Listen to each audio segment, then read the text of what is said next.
अस्सलाम वालेकुम sir, my name is Kasum Zeb. आपकी बाकी चीज़ें जो आपने कहा कि इंडिविजुअल जो सपोर्ट है अपने कंट्री के लिए, वो बात सही है, लेकिन सर अगर हम 33 सूबों में कन्वर्ट कर देंगे तो क्या मसला उस चीज़ से हल हो जाएगा? इसके प्रॉज और कॉन्स क्या होंगे? जैसे अगर क्लास का टीचर है वो अच्छा नहीं है, हम उस क्लास को मुख्तलिफ सेक्शंस में कन्वर्ट कर देते हैं, सिस्टम तो वही रहेगा, हम उसी चीज़ में जकड़े रहेंगे, उसी लूप होल में रहेंगे। एंड दूसरा, अगर आप हमें कन्विंस कर लेते हैं, हम जाएंगे, हम ट्रेंड चलाएंगे 1 हफ़्ता, ज़्यादा से ज़्यादा 2 हफ़्ता, तो जो बात आपने की कि वी डिडंट बॉदर, वही सीन होगा। क्या चीज़ होगी जो हमें इतनी स्ट्रांगली मोटिवेट करेगी कि हमें वो चीज़ याद रहे, हमारे अंदर वो चीज़ इनग्रेव हो जाए और हम उसके लिए खड़े हों? Thank you. आपका बेटा, आपका अपना फ्यूचर, जो बात मैंने शुरू की वो इसीलिए कि अगर ये आप समझते हैं कि ये आपका फ्यूचर है, ये मुल्क आगे बढ़ेगा तो आप आगे बढ़ेंगे। आप हमारी अगली नस्ल हैं। हम ये कोशिश कर रहे हैं, अपने लिए भी कर रहे हैं, कम कर रहे हैं, बिकॉज हम तो इसका नतीजा जब तक निकल रहा होगा हम शायद नहीं होंगे, बट आप लोग अपने करियर की पीक पे होंगे। अगर आज आप ये समझ लें कि ये आपका मसला है, ये आपके फ्यूचर का मसला है, ये आपके आने वाली नस्लों का मसला है, तो इंशाल्लाह फिर ये आपके दिल से निकलेगा नहीं। फिर आप इसके लिए कोशिश उसी तरह करेंगे जैसे आप अपने एग्ज़ाम के लिए करते हैं, जैसे आप अपने करियर के लिए करते हैं, जैसे आप अपने किसी भी रोज़गार के लिए करते हैं, क्योंकि ये अफेक्ट करेगा आपको।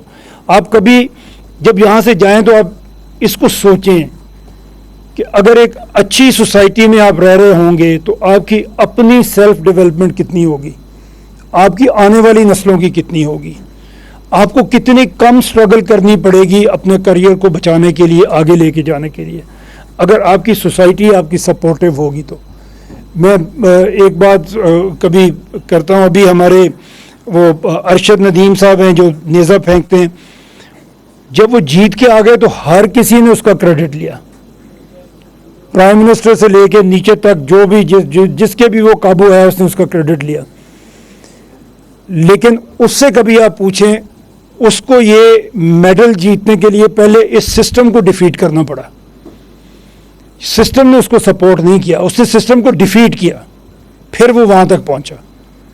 और अभी जब वो मेडल नहीं जीत सका तो उसका नाम कुछ सुन भी नहीं रहा।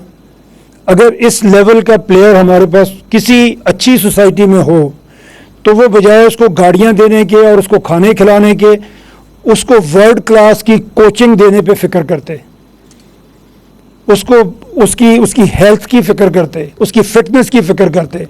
अगर वो 90 मीटर पे उसने गोल्ड मेडल लिया तो वो 95 मीटर पे पहुंचता, अब उसने 90 फेंका था, वो 86 पे आ गया। सिस्टम ने उसको कहाँ पे सपोर्ट किया?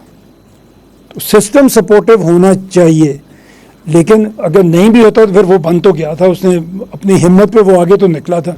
तो हमारे अंदर ये भी होना चाहिए, हमें मायूस होकर बैठ भी नहीं जाना चाहिए कि जब आप में हिम्मत होती है तो आप सिस्टम को डिफीट करके भी आगे निकलते हैं। लेकिन कोशिश हमें साथ ये भी करना चाहिए कि हमारा सिस्टम ऐसा बने जो हमें सपोर्ट करे। अगर हमें नहीं करता, हमारी अगली नस्ल को सपोर्ट करेगा। किसी आज की दुनिया में आप देखें, कुछ चीज़ें स्टैब्लिश हुई हैं। किसी कंट्री को टर्न अराउंड करने के लिए 30 इयर्स लगते हैं, ये चाइना ने साबित किया, ये इंडिया भी कर रहा है। दे टुक 30 इयर्स, तो इसका मतलब कि बहुत लंबा टाइम नहीं है, 100 साल नहीं लगते। अभी तो और ज़्यादा फास्ट होगी ना टेक्नोलॉजी और हर चीज़, तो अभी तो हो सकता है इससे भी कम लग रहे हों। बट चाइना ने 30 इयर्स में टर्न अराउंड कर दिया, इंडिया ने भी कर दिया, हम भी कर सकते हैं, हम शायद उससे जल्दी कर सकते हैं। तो ये अगर आप ये सोच के करें कि ये आपका मसला है, मेरा मसला है, तो फिर आपकी तवज्जो इस पे रहेगी। मैं एक मिसाल और आपको देता हूँ कि आपके जेब में, आपके पास में 100 रुपये आपके पास है और आज डॉलर 300 रुपये का है। कल डॉलर अगर 600 का होगा तो आपको फ़र्क नहीं पड़ेगा, आपकी जेब में पड़ा हुआ 100 रुपया 50 रुपये का हो जाएगा, उसकी बाइंग पावर घट के 100 रुपये से 50 रुपये रह जाएगी, तो मुझे फ़र्क पड़ गया ना। तो मैंने पूछा किसी से कि ये क्यों हुआ, कौन सी पॉलिसीज़ हैं, ये कौन कर रहा है, ये क्यों हो रहा है, मुझे फ़िक्र है? नहीं है मुझे फ़िक्र। जब मुझे फ़िक्र नहीं है, मेरा नुकसान हो रहा है लेकिन मुझे फ़िक्र नहीं है, तो ये नुकसान जब मुल्क का, सोसाइटी का होता है तो ये हर इंडिविजुअल का नुकसान होता है।